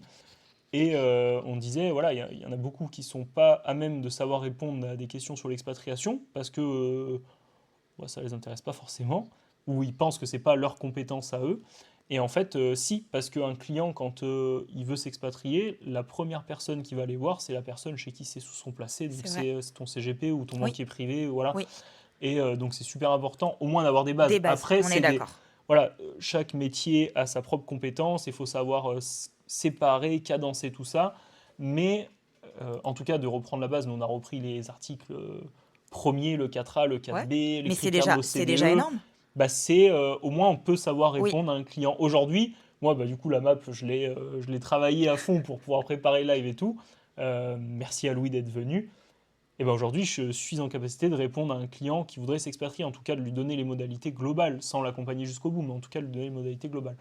Et là, c'est un peu le même cas avec tout ce process et bah, ce live c'est qu'on fait aussi pour ça que aujourd'hui. je vous explique tout ça parce que je Hmm. pense que vous êtes le premier interlocuteur de votre client Bah, et c'est rassurer le aussi à client, c'est ce vous que de le tu dis, c'est rassurer. rassurer le client, Ouais, c'est parce que, comme tu disais, en général, on a une peur la bleue charge émotionnelle, ouais. du fisc, de l'administration, et du coup, on a besoin d'être rassuré. Alors, comment? C'est ce qu'on dit là. Tu peux peut-être l'expliquer un peu plus à l'oral, mais oui, la procédure, c'est hyper compliqué à comprendre, et du coup, rien qu'expliquer la procédure, on peut se rendre compte un peu de ce dans quoi on s'embarque. C'est ça. Déjà, en fait, le client, ça le rassure de comprendre toutes les étapes auxquelles il va peut-être devoir, par lesquelles il va devoir passer avant d'avoir le montant final à payer. Parce que souvent, quand tu reçois la proposition de rectification, le client, la première T'as chose qu'il dit, l'impression qu'il c'est faut payer demain, quoi. c'est ça. Mm. Je dois payer quand? Ça le stresse tellement. Donc, stop, on se calme. Et puis aussi, bah, justement, bah, tu vois, le contrôle et la Mm. contrepartie du système déclaratif. C'est déjà dédramatiser le. Je trouve que c'est important de dédramatiser la charge émotionnelle de la proposition de Bah rectification. après, toi, Ou, c'est plus facile. Tu es confronté tout le temps, t'en vois tous les jours. Mais pour un client, c'est peut-être oui, pas mais évident. tu dédramatises ça aussi en expliquant que, attention, il va se passer du temps. On va avoir les moyens de pouvoir répondre, faire valoir des arguments, produire des pièces. Donc, on n'en est pas encore au moment où on paye et on va avoir nos chances de pouvoir faire valoir nos arguments. C'est ça qui est Mhm. important de dire au client. Et du coup, euh, quand déjà tu as un client qui est moins stressé là-dessus, c'est hyper intéressant à travailler. Puis en plus, c'est là aussi où bah, tu vas pouvoir plus facilement collaborer, coopérer et lui apporter les solutions qui vont l'aider dans sa douleur à l'instant T, en fait. Et tu vois, c'est pour ça que je vous partage aussi là aujourd'hui ce schéma, parce que moi, c'est un schéma que je donne et que je présente à mes clients pour justement, quand je passe pas par l'intermédiaire d'un partenaire qui va m'envoyer le dossier, que le client il vient tout de suite chez moi, c'est ce que je lui présente pour déjà le désamorcer, Mhm. qu'il comprenne tout ce Oui, qui puis va on se a les passer. délais. Ça aide d'avoir les Ouais, délais aussi. Quand tu tout le va disais, bien. c'est super long. Ok. Et ensuite, bah ouais, pourquoi? Bah ouais, tu disais angoisse, quoi. Gros montant à sortir, c'est pas simple. C'est que tu as des gens, ils me demandent s'ils vont aller en prison. Vraiment. C'est tellement que ça les stresse. Ça paraît rare. Ça doit arriver, hein, Non, non, tu as je des pense, gros mais... angoissés, ils se disent, mais est-ce qu'on va aller. Parce qu'on entend tellement parler de la pénalisation du droit fiscal, parce on n'en a pas trop parlé sur la map, mais il faut qu'on en parle un petit peu. C'est un vrai sujet aujourd'hui. Mm. Il y a une vraie pénalisation du droit fiscal, c'est-à-dire que non seulement Et pourquoi, selon toi? parce que c'est un choix Il y des avait un pouvoirs besoin de publics plus de... réguler, Non, de... mais en fait, là, aujourd'hui, c'est un sujet majeur, en fait. Mm. La fraude, la fraude, le blanchiment, parce que tu as un tel transfert de capitaux qui est facilité par la mondialisation, et puis bah, c'est une perte de recettes qui est énorme pour l'État. Donc forcément, quand on voit l'état des comptes publics, c'est un vrai enjeu. Donc en Mhm. fait, les gens, plus ils vont leur faire peur avec cette pénalisation, moins ils vont avoir envie de frauder. Parce que derrière, les conséquences, elles sont énormes. Les amendes, elles sont énormes. Tu sais que tu peux avoir des peines d'emprisonnement, des peines encore accessoires, des interdictions de gérer. Non, mais rien que les Tu vois, sommes qu'il c'est faut des trucs. sortir, ça peut être dramatique, sans parler même juste que de la casse-prison. Il y a des Déjà, les amendes, montants, mais oui, tu ça vois, peut être dramatique, amendes, quoi. mais après, tu as quand même l'emprisonnement avec sursis, des choses comme ça. Donc ça marque quand même. Et il faut pas oublier que c'est un volet qui vient de plus en plus. euh, sur en plus, je crois que c'est quoi? C'était octobre 2018, ouais, qu'on a eu ce renforcement de la pénalisation du droit fiscal. Il y a une chose peut-être qu'il faut que tout le monde ait bien en tête, c'est que aujourd'hui, donc l'administration fiscale, elle a une obligation aujourd'hui de transmettre les dossiers au parquet à partir du moment où les dossiers ont des droits supérieurs à 100 000 euros et où on a eu des pénalités, soit on a eu des pénalités de 40% qui ont été appliquées 2 fois dans les 6 années, ou alors qu'on a des pénalités de 80% qui sont appliquées Ok, et que tu n'as pas régularisé spontanément ta situation. Ça, c'est la transmission automatique au parquet. ok. Il n'y a même plus de discussion. Ah, avant, ça, tu avais ce qu'on appelle le verrou de Bercy, Bon, où mais tu là, pour avais le coup, quand justement, on arrive là, par contre, on fait bien d'avoir peur, parce que mais ça ça peut va aller vite, loin. 100 000 euros en fait de droit. Ça va vite. Ça va vite. 100 000 euros de droit, c'est quand même Ah, gros. ça dépend des enjeux avec Ouais, lesquels ouais, tu ouais. travailles. Oui, oui, j'imagine, mais Tu vois. je trouve que c'est déjà pas mal, quoi. Ça va vite. Mais oui, puis oublie pas que parfois, tu peux avoir aussi des redressements sur plusieurs années. Enfin, Oui, ça va oui. vite. Peut être confronté beaucoup avec le jardin industriel dans les cabinets, Ouais, puis parce même, qu'en ce moment, c'est une niche sur lesquelles ils tapent beaucoup, quoi. ça a Mais toujours été, Oui, Gérard. depuis longtemps, mais Ouais. en ce moment encore plus parce qu'ils en ont besoin et que... Ça se demandait quel est l'intérêt de que... monter des lois pour favoriser ce genre Oui. Bah alors d'investissement après, pour derrière il y en a qui contrôler s'en comme des foutent. malades, quoi. Des clients qui ont les moyens et sur lesquels il y a vraiment un enjeu d'essayer de réduire un peu l'imposition, bah, le levier il est énorme en vrai sur le jardin. Le problème c'est que bah, t'as un gros risque d'être qualifié, mais il y en a qui s'en foutent, quoi. Ils payent et puis c'est tout. Ils ont pris le risque, ils jouent et puis voilà. Mais c'est un vrai sujet. Ouais. En ce moment, il y en a beaucoup qui se font requalifier. Mais il y a pas que ça. Il y en Mais a comme plein. tout, en fait, Mm. moi, mon principe, c'est ça, d'ailleurs, même pour ceux qui te suivent, etc., faut bien avoir en tête, à chaque cadeau fiscal, la contrepartie, c'est une rigidité des critères, faut rentrer dans les cases au poil, sinon tu vas te prendre un contrôle et ça va pas passer. Mm. Il y a zéro tolérance sur toutes les mesures de faveur ou les cadeaux fiscaux, moi j'appelle ça. Tu vois. Pour Sur moi, les tu as une monuments interprétation, historiques, elle est hyper mm, restrictive. Voilà, il n'y a pas de. mm. Non, non, c'est rigide à mort. Donc c'est pour ça qu'il faut être hyper vigilant. Déficit foncier, pareil. Ça, Gros sujet. gros sujet. Ouais, ouais. Bon, on pourrait faire un épisode juste dessus. Grave. Je suis pas sûr de pouvoir le faire tout seul. Je maîtrise pas tous les tenants, les aboutissants, mais par contre, oui, je sais que c'est un gros sujet. Et ensuite, du coup, on analyse le dossier. Bon, bah là, ça en devient un petit peu ton rôle quand même, puisque le CGP, bon, va peut-être être en lien avec toi pour analyser le dossier, mais c'est là où tu interviens la plupart du temps, j'imagine. Ouais, parce que justement, vous avez fait, vous, ce travail d'analyse de dossier en amont. Ce qui peut être pertinent, justement, Là, quand je vous l'ai faites ce marqué, à qui fait travail. ton appel. Ben ouais, Les bons élèves dans le chat, vous avez certainement trouvé, c'était pas très difficile. C'est juste que je suis content d'avoir trouvé ce petit truc là. allez, fais-toi plaisir. Voilà. Voilà. À l'avocat fiscaliste. J'aurais pu mettre un E. Aujourd'hui, on a une femme et c'est top. D'ailleurs, je vais faire une petite story, mais c'est dur à trouver des personnes de la gente féminine dans ce milieu, de la finance, Ah, parce que j'allais du dire, droit tu un peu rigoles, c'est plus. la majorité. La Oui, majorité oui, des avocats sont en, des avocates. en droit, aucun problème. En finance, c'est compliqué à trouver. C'est un milieu, je pensais pas autant, mais en fait, c'est un milieu d'hommes. Dans le podcast, là, j'ai que des garçons pour l'instant C'est vrai? que j'ai invités. Ouais, et j'aimerais bien du coup qu'on me conseille des personnes à inviter de l'autre sexe parce que je trouve que ça serait top, quoi. Puis mon podcast, ça se veut un peu pour la nouvelle génération, ouais, mais carrément pour la nouvelle génération. Je suis jeune aussi. Les mentalités ont changé. J'aimerais bien avoir un petit équilibre, mais pour l'instant, c'est pas facile à trouver. Parce que là, en cours, Ça va tu as venir. majoritairement des garçons. Ouais. Dans ma promo ou en prof, tu parles les deux Non, de toute façon. dans ta promo. Ouais. Parce que ta promo, c'est les CGP demain, Oui, les non, financiers il y a demain. beaucoup de garçons. Cette année, c'est un poil plus équilibré. Mais par exemple, par rapport au droit, ça n'a rien à voir. En droit, il n'y a que des filles. Ouais, Là, nous, c'est pas du tout pareil, quoi. ok. Voilà. Bon. Mais ça va venir. Voilà, bah, si vous avez des personnes à me conseiller, on ne doit pas être très nombreux ce soir, mais je suis preneur. Je vais faire une story de toute façon. On reprend.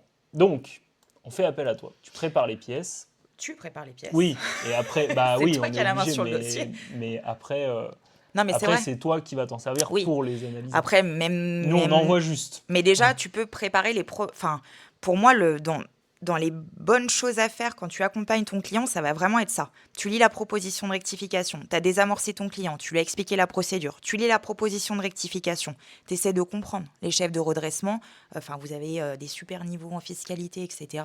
Tu comprends les chefs de redressement et tu essaies en face de voir les pièces qui peuvent être nécessaires, etc. Avoir déjà un premier niveau de pièces qui puisse permettre à ton partenaire avocat de se faire déjà une première idée sur le dossier, de pouvoir donner déjà des premiers éléments de réponse à ton client. Et ça peut être intéressant justement dans ce travail en binôme que tu vas avoir avec ton partenaire avocat. Ouais, complètement. Et ton client, ça lui facilite les choses. Lui, pareil, il est beaucoup plus serein de voir que les choses se passent bien. Tu l'as noté T'es là, en ça maîtrise. résume tout ce qu'on dit depuis tout à l'heure. Le gestionnaire, c'est un peu le Sherpa parce que bah, nous, on est en relation directe avec notre client. Ouais. Toi, Et tu puis vas la le confiance connaître en vous. juste pour le dossier. Ouais. Parfois, tu vas le connaître avec le dossier, etc. C'est ça. Et du coup, nous, c'est ce qu'on a marqué là. Le but, c'est de te faire gagner du temps. Alors toi, l'avocat, mais... Ouais, puis te faire gagner du temps. de rassurer ton client, en fait, de qu'il soit bien, Oui, toujours parce dans qu'il y a la confiance. dans le bon mood. Ça travaille aussi, ouais, c'est ça, sur ta confiance. Et ensuite, on peut aborder du coup, alors là, c'est ce que j'ai marqué, on est arrivé à peu près à la fin de la map. C'est là où ça va être une petite phase discussion, un peu sympa, sur un cas que tu m'as présenté quand on a préparé le live. Voilà, je te laisserai du coup expliquer un petit peu le cas et en quoi ça consiste. euh, Du coup, les, euh, c'était parce qu'on en a parlé deux, trois des cas en vrai. Oui, Il y a eu mais la ce qu'on a le plus plus-value, il parlé, y a eu c'était celui l'IFI. à Marseille. Ouais. Si tu peux en parler. Celui-là, moi, je le trouve cool parce que ça peut toucher euh, directement un client, je veux dire, lambda, Ouais. classique, patrimonial, une clientèle CGP, banquier privé, en plus particulier, donc même pas chef d'entreprise ou quoi, donc vraiment c'est large. Voilà ce que tu peux nous dire dessus et pourquoi c'est intéressant. Après, si tu penses à d'autres cas comme ça, il n'y a aucun problème. Moi, je suis ouvert à tout. C'est juste que celui-là m'avait marqué quand on en avait parlé, mais J'en ai un autre, sinon en revenu foncier. En revenu, ah déficit bah, foncier. En déficit foncier. déficit foncier, gros sujet en plus. Bah, déficit foncier, c'est Si pareil, ça vous tente, j'ai le déficit foncier. c'est dans la même lignée. Puis moi, en plus, je le connais pas parce qu'on n'en a pas parlé Non, déficit c'est vrai. foncier. J'y ai Donc, pensé après. Je me suis dit, ah, mais attends, j'avais celui-là, ah etc. bah moi ça me va. Allez, Je me laisse tu te prendre laisses par porter. l'histoire. Ouais, ouais, pas de C'est souci. parti. Je vous remets juste le schéma comme ça, ceux qui veulent comprendre pendant que t'expliques. Ou limite, je nous mets en grand. Hop, ça sera peut-être mieux. Vas-y, tu peux commencer et je Donc, nous mets en grand. dans les cas, on va dire, ouais, fiscalité du patrimoine, j'ai eu un cas de déficit, de client qui avait fait un déficit foncier. Donc, il avait acheté une maison, il avait fait des travaux dedans assez importants avant de la louer. Donc, il a fait ses travaux, il l'a mise en location et puis, bah, dans son déclaratif fiscal, il y avait une partie, il a déclaré la totalité ou la quasi-totalité des travaux qu'il avait effectués et puis, bah, après quelques années de location où tout se passe bien et cetera, il a pris une proposition de rectification. Où là, justement, on vient lui dire, bah, monsieur, nous pensons que les travaux que vous avez effectués ne sont pas tous déductibles. Parce qu'il faut se rappeler que bah, le principe pour déduire, donc il y a que certaines catégories de travaux qui sont déductibles au titre des revenus fonciers. Tout ce qui est construction, reconstruction, agrandissement, c'est pas déductible. Et puis, bah, pareil, tout ce qui est création de surfaces nouvelles non plus. Enfin, j'ai prévu un live sur l'immobilier, sur C'est la vrai. fiscalité de l'immobilier. Ouais. Bah oui, parce que T'as gros quelqu'un sujet pour ça? aussi. J'ai quelqu'un pour ça, Sinon, j'ai des effectivement. noms pour toi. Ah ouais? Ah Ouais. bah on peut confronter, moi ça me va, je peux en faire plusieurs. Bon, Parce on que en parlera. c'est un gros sujet, on peut séparer pour Ok, fiscalité de l'IMO, on peut faire en plusieurs lives. ça marche. Donc là, pour le coup, donc on a commencé à voilà, pareil, client qui était accompagné par un gestionnaire de patrimoine qui a bah, tout de suite pareil eu le réflexe de commencer à regarder le dossier, préparer les choses, préparer les éléments, faire le point. Et à partir de là, bah, qui m'a mis en contact avec le client. Et on a commencé à faire ensemble, bah voilà, à faire ce travail déjà d'analyse des pièces pour pouvoir préparer les observations du Mhm. contribuable. Et effectivement, ce qui était principalement reproché aux contribuables, c'était qu'en fait, c'était une maison sur 2 étages. Et au rez-de-chaussée, euh, au départ, c'était un garage. Sauf que les personnes, les contribuables, quand ils ont acheté la maison, le garage était aménagé. Mhm. Mais les précédents propriétaires n'avaient pas fait les déclarations pour dire, bah voilà, on a transformé le garage en habitation. Donc l'administration fiscale, elle a pris le bail que les clients avaient envoyé de toute bonne foi en phase demande de renseignement qu'ils avaient fait tout seuls. Et puis elle dit, bah voilà, moi j'ai ma déclaration, alors je sais plus si c'était une H1, une H2, enfin les déclarations sur lesquelles, vous savez, quand on construit des maisons ou des appartements, on doit inscrire dans ces déclarations les surfaces, le nombre de toilettes, de pièces, etc., pour calculer les taxes foncières. Donc elle s'était servie de cette déclaration-là qui avait été déposée à la construction de la maison en disant, bah là il y a 70 mètres carrés sur la déclaration initiale, puis vous dans votre bail, bah, il y a le double, du coup, il y a la moitié déjà des travaux qui ne seront pas déductibles puisque vous avez créé de la surface nouvelle.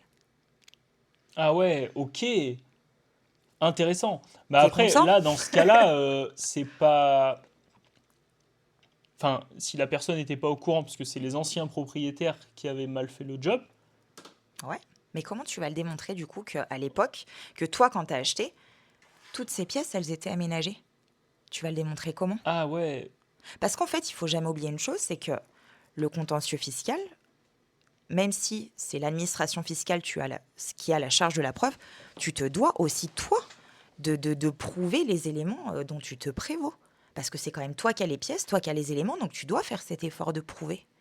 Donc tu démontres comment que la partie du bal était habitable et déjà transformée à ton Bah là, époque. c'est un dossier que toi t'as accompagné, donc j'imagine Ouais, que t'as la réponse. ouais, j'ai la réponse. Mais comment tu démontres? Tu utilises quoi comme pièce pour dire, bah si, regardez. Bah avant vente, il n'y a pas des photos. Je veux dire, t'es pas obligé de. Ils arrivent 4 ans après, il n'y a plus l'annonce sur les sites de l'agent immobilier Ah ouais.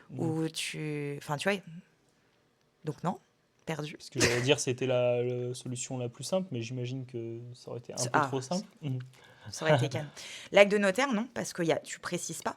On précise pas les surfaces dans les actes notariés.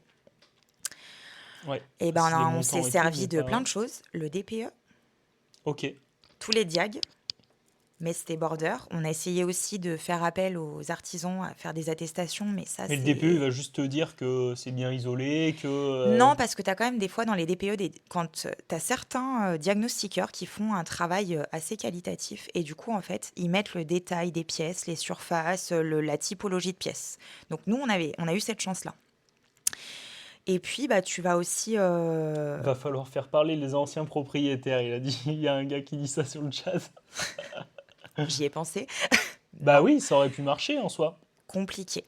Parce qu'eux, ils se déclarent fautifs, mais bon. Mais tu les contactes comment? Ah oui. Bah ça, si, ça doit se retrouver quand même. Comment?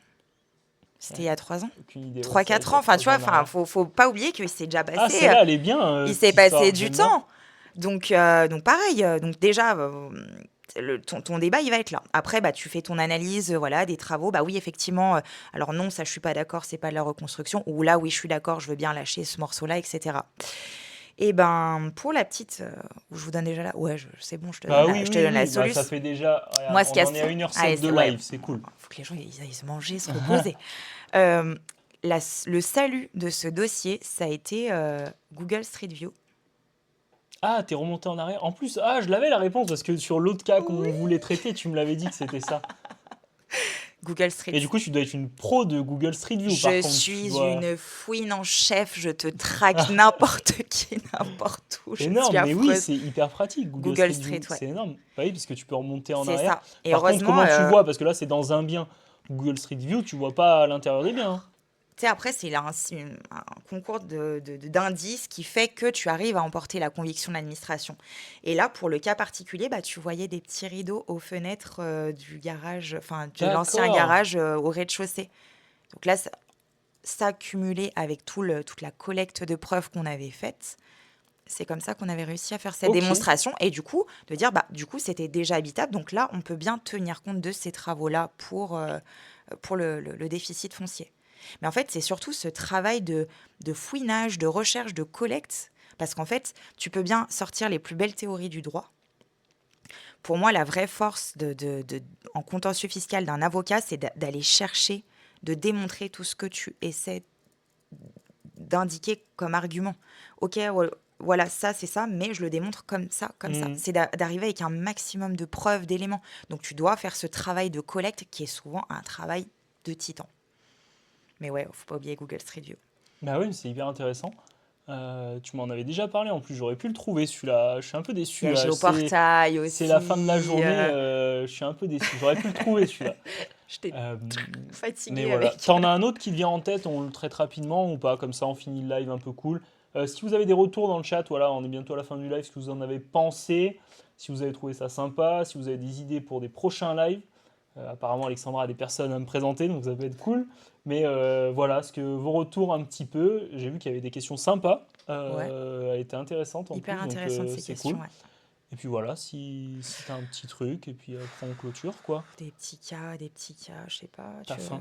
Je sais pas, est-ce que vous voulez un cas de plus-value avec des abattements pour durée de détention renforcée ou Bah, des le trucs cas de comme l'IFI, il ça? était sympa Le en cas vrai. de l'IFI, il est sympa, mais il est long.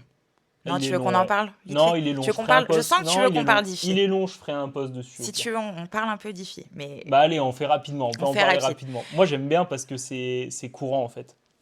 En fait, le problème de l'IFI, le C'est plus un peu gros enjeu, compliqué l'IFI en plus. Hein. c'est- Beaucoup ouais, plus que ce qu'on pense. oui, c'est vrai. Et pour moi, ce qui est compliqué aussi, c'est en fait les gens, comment tu veux qu'ils arrivent à déterminer une valeur de leur bien? Mm. Les outils ne sont pas hyper faciles pour eux. Enfin, Nous, aujourd'hui, on sait servir d'outils comme Perval, DVF. On arrive à sortir des choses qui soient correctes en termes de valorisation, mais tu as toute une méthode que tu dois respecter. Et souvent, c'est là aussi où l'administration, ça pêche parce qu'elle va avoir tendance à faire des raccourcis en disant bah, attendez, vous avez vendu à ce prix-là, donc on retient ce prix-là, etc. En fait, tout l'enjeu de l'IFI, Ah, un cas de succession. Ah oui, un cas de succession, c'est pas mal. un cas de succession. Tu préfères un cas de succession Non, mais c'est qualifié? qu'on a quelque chose dans le chat, mais on va faire qualifier et cas de succession, on fera peut-être j'en ferai un post ou on verra. J'en ai un petit cas de succession après. Bon, au pire, si tu veux, je te raccourcis l'IFI. Là, en gros, le sujet, c'était de valoriser un terrain qui comprenait qui était laissé à l'abandon, etc., qui allait être vendu à un promoteur immobilier. Sauf que tant ça a duré des années et des années, parce qu'il y a eu des recours de tiers, et pendant ce temps-là, bah, c'était toujours un terrain à l'abandon énorme, gigantesque, mais pas utilisé. Et du coup, l'enjeu, bah, quand ça a été vendu, l'administration, en gros, elle a dit, bah, attendez, vous avez vendu à ce prix-là, donc il faudrait que vous mettiez sur vos déclarations IFI des 6 dernières années, parce que quand on dépose pas de déclaration IFI, on peut être redressé sur 6 ans, c'est hyper long comme délai, et c'est là où je te dis que les redressements, ils tapent vite. Vous auriez dû déposer cette valeur sur toutes les années. Et du coup, bah, il a fallu qu'on fasse un énorme travail de recherche pour démontrer qu'à situation identique, équivalente à l'instant T, donc l'instant T, c'est le fait générateur de l'impôt, le 1er janvier, le terrain, il est dans cet état, avec ces circonstances, et ben non, il ne vaut pas ce prix-là. Donc forcément, on a essayé de faire une méthode de recoupement avec un prix moyen des mètres carrés du terrain pour essayer d'expliquer à l'administration qu'elle avait tort dans le fait de vouloir faire valoriser le terrain à la pleine valeur quand il a été vendu au promoteur. Et le petit twist du dossier, c'était surtout que la commune avait acheté des terrains à peu près Ouais, équivalents à prix beaucoup moins c'est important, ça. et tu t'en es servi comme angle Oui, de celui-là, défense. bah, j'avais produit ces comparables en disant attendez, quand la collectivité elle a vendu à ce prix-là, donc je vois pas pourquoi ça serait impossible. Bon, ils n'ont pas trop rebondi sur le sujet, Ah, hein, tu vois, les trucs un peu ça a malaisants. dû les piquer. Mais voilà, Ok, c'est des dossiers compliqués. Et si vous voulez, je peux vous faire du coup, j'ai raccourci l'IFI, parce oui, que du coup, et on peut si vous faire un voulez, petit cas de un petit succession cas de rapide, ouais. succession, et c'était pas un dossier avec un gros enjeu financier, mais un gros enjeu émotionnel, parce que pour le coup, il y avait 3 héritières, 2 qui s'entendaient bien et une troisième qui s'entendait pas. Tu me l'avais pas présenté celui-là. Non, bah, j'en ai quelques-uns quand même dans la marotte là Mhm. depuis 10 ans. Elles s'entendaient pas et du coup, elles n'ont jamais déposé la déclaration de succession au décès de leur maman parce que la troisième héritière n'était pas d'accord sur le fait de réintégrer un terrain avec la valeur, etc. L'administration fiscale, au bout d'un moment, toc toc, au bout pareil, des 6 ans, bonjour, ça commence à faire long, il faut déposer la déclaration de succession. Oui, mais on a un contentieux en cours, blabla. Elle balance une mise en demeure à une des héritières, mais pas à tous. Et quand on balance une mise en demeure, on a 30 jours pour déposer la déclaration qui est demandée dans la mise en demeure. L'héritière fâchée, elle ne l'a pas communiqué à ses sœurs. Et elle n'a pas non plus fait le travail pour déposer la Waouh. déclaration de succession. Donc, Par ils ont contre, c'est pas normal qu'ils envoient qu'à une seule des héritières, je principe trouve. de solidarité fiscale. Ah ouais, mais bon. Coucou, il est terrible ce principe. Ah bah oui, Il est pas beau, mais on n'en parle pas assez. C'est une catastrophe. faut que tu fasses un post. Ok, t'as raison, c'est une bonne idée.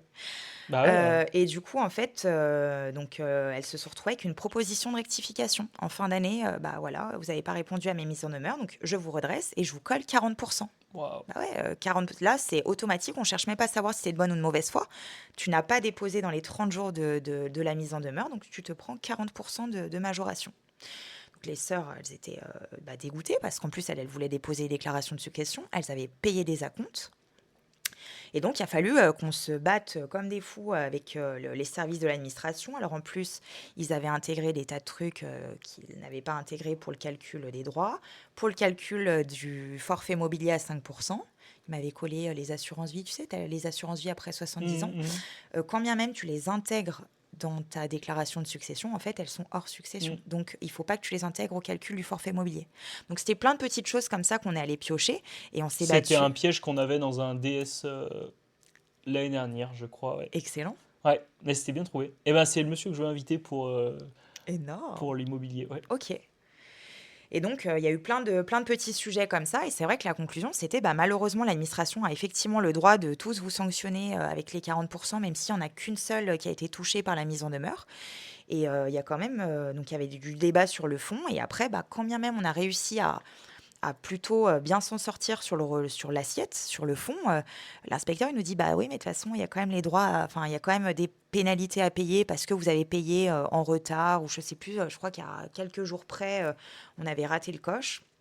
Et il a fallu à ce moment-là, comme on était en taxation d'office, la fameuse procédure où là, tu n'as pas la possibilité d'aller en commission, d'avoir un recours hiérarchique que j'avais demandé, qui m'avait été refusé.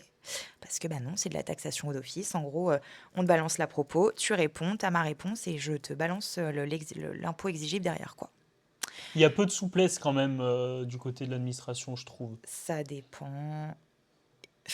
En T'as eu s- des cas où tu t'es dit, ah, ils sont cool. ouais. Hmm. Mais Ah ouais? mais il y a franchement, de moins en moins ces dernières années, je constate, et j'en parle avec pas mal de confrères, parce que je m'entends généralement bien avec mes confrères fiscalistes, on a tous le même constat, les rapports se sont énormément tendus avec les services de l'administration. D'accord. On pense qu'ils doivent avoir des directives de recouvrement, Hmm. parce que c'est toujours le même trou d'être public, hein. C'est plus compliqué. Ce qui peut se comprendre de leur côté, ils obéissent aussi à d'autres ordres. Ouais, mais du coup, en fait, t'as plus. Comment veux-tu avoir une analyse assez objective de la Hmm. loi Hmm. fiscale quand tu as derrière la pression du Oui, faut mais surtout qu'il recouvrer, y a faut. toujours une part d'arbitraire dans, Il y a dans la grosse décision part finale, d'interprétation, en et donc fait. c'est compliqué, quoi. Ouais.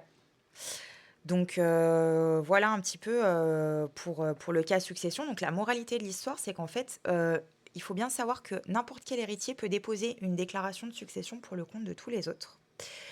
Parce que dans la mesure où ils sont, et d'ailleurs ça peut être pertinent de le faire pour éviter des problèmes de solidarité, quitte à après discuter ou faire le nécessaire, on va dire. Mais je pense que c'est sous-coté aujourd'hui de déposer les déclarations dans les délais et de déposer et surtout de payer des acomptes dans les temps. Parce qu'en fait, la règle, elle est quand même pas si souple au niveau du timing et de paiement et Bah de oui, c'est dépôt. ce que je viens de comprendre, en fait, je l'avais pas en tête à ce point, et je Avant, trouve c'était ça assez flex, Ouais, ouais, mais ça l'est de moins en moins. Et j'en d'accord, discutais ouais, avec c'est pas mal de intéressant. notaires. Parce que pareil, je bosse aussi pas mal avec les notaires Bah, parce de toute que façon, tout ce petit monde-là, c'est un monde, moi j'essaye oui, d'expliquer un peu, mais en gros, c'est un peu un monde collé, quoi. ouais. Tout le monde bosse un peu avec tout le monde. Ouais, puis du coup, pareil, parce que en plus, ils peuvent être aussi mis en cause au niveau de leur responsabilité. Souvent, c'est les clients, bah voyez, j'ai un redressement, machin, donc ils sont hyper embêtés. Et en fait, c'est vrai qu'il y a aujourd'hui, il y a une vraie rigidité au niveau des délais de dépôt, etc. Donc il faut faire attention à ça. Et quand tu vois les débats qu'il y a autour des successions, les héritiers qui sont d'accord, qui sont pas d'accord sur les valeurs et machin, ça peut être vite l'enfer. Ok, bah c'était un bon cas, je trouve, pour finir qu'une belle Ah, moralité. mais je le Puis, détaillerai la prochaine fois avec les vrais trucs. T'as raison, j'écrirai. Je te ah l'enverrai. oui, bah faut suivre sur LinkedIn.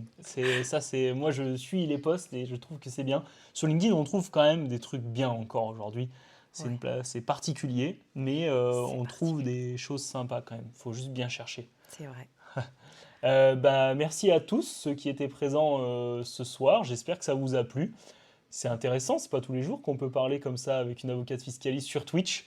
Je sais pas si je suis un des premiers à avoir amené une avocate fiscaliste sur Twitch, mais je pense qu'il n'a pas dû en avoir des 100 et des 1000, et ça me fait plaisir. Je vais faire ma boomeuse, même si j'ai pas encore l'âge de dire que je suis une boomeuse, mais en vrai, c'est la première fois que je suis sur Twitch. C'est vrai, ben moi, franchement, il y a pas longtemps, je m'imaginais pas faire encore des live Twitch, et ceux qui ont été là pour le premier live, vous avez bien vu que je partais de loin.